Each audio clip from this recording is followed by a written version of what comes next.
Hello, everyone. My name's Andrew, and I worked alongside my fellow health associates, Jamie and Nishta. We've been working with Dr. Wei Li's group in mechanical engineering on developing a manufacturing device that improves PEEK surgical implants. We worked alongside Dr. Nishi Viswanathan, Ross Garrett, and Elisa Maldonado-Homertz, who gave us invaluable insights into all facets of our device, including market identification, regulatory pathways, and manufacturing of the technology. From feedback from our mentors, we focused on identifying a specific market for our product and the regulatory pathways needed to get our device to market. As a manufacturing technology, our team also explored different pathways for commercialization through licensing our technology, contracting the manufacturing out, as well as starting our own company. This experience has taught us how to bridge engineering innovation with real clinical needs. And now I'll hand it over to Dr. Li to share more about our technology.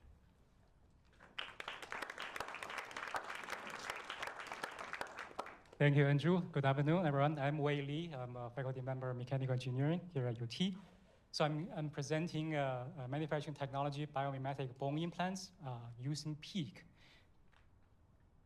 So PEEK is a high-strength polymeric material, plastics, that is being considered as a very preferred choice by surgeons to metal implants for many areas of bone implants.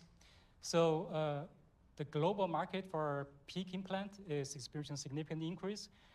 So currently the market for PEEK implant is about $965 million, but it's projected to $1.52 billion by 2030.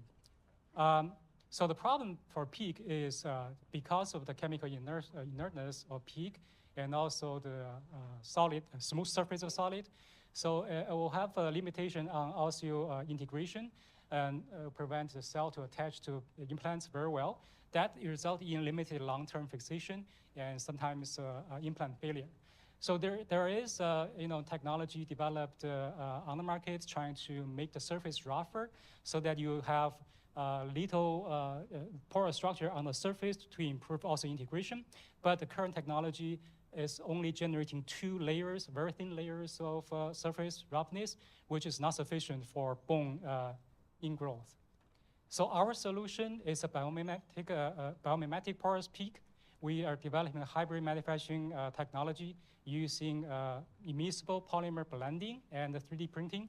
So we can tailor pore size, porosity, and we can enhance mechanical strength and improve osseointegration. We have conducted a preliminary study, so you can see from the table our characteristics of PEEK implant match very closely to the human bone. So our team includes complementary expertise. Dr. Vincent Wang is a spine surgeon. My specialty is materials manufacturing, and we have Professor Marianne Tilton, who is specializing in bone tissue engineering and bone cell biology. So we got very good feedback from our mentors, as you can see from this slide. In our path to market, so first of all, we want to optimize our manufacturing technology, and then we want to conduct biocompatibility and performance testing. And with the data, we're going to seek 510K clearance.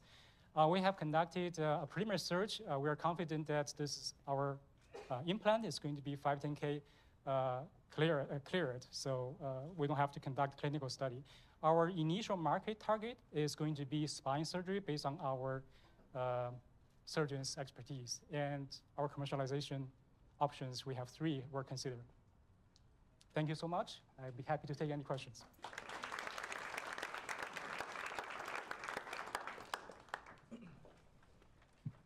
What can you tell me about IP and defensibility of your solution versus what's available today?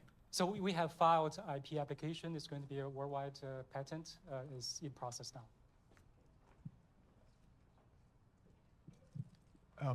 Great presentation. Appreciate the approach. Is there any concern or consideration now that you're having this porous structure in the body for the risk of infection based on the approach that you're taking? So our manufacturing process does involve some steps that we need to validate to see whether the resultant scaffold is going to be, or the implant is going to be biocompatible. Thank you. Thank you.